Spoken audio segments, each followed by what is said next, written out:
সবাইকে আন্তর্জাতিক মাতৃভাষা দিবসের শুভেচ্ছা। কালকে একটা অনুরোধ থাকবে, সেটা হলো কালকে যেহেতু আন্তর্জাতিক মাতৃভাষা দিবস, অন্ততপক্ষে আমরা এই দিনটাকে ভাষা শহীদদের জন্য একটু হলেও ব্যথিত হই অথবা তাদের জন্য দোয়া করি। যদি নামাজ পড়ে 2 রাকাত নফল নামাজ পড়ে দোয়া করতে পারি করি, বা তাদের মাগফিরাতের জন্য, তাদের নাজাতের জন্য দান সদকা করতে পারলে করি।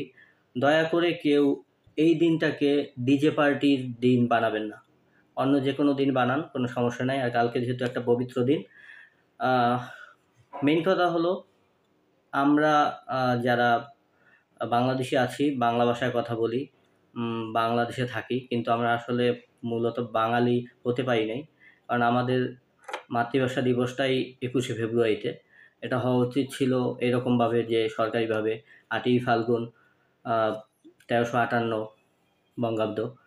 তো যাই হোক, সবাইকে আন্তর্জাতিক মাতৃভাষা দিবসের শুভেচ্ছা। ভালো থাকবেন, সুস্থ থাকবেন, ভবিষ্যতের জন্য শুভকামনা।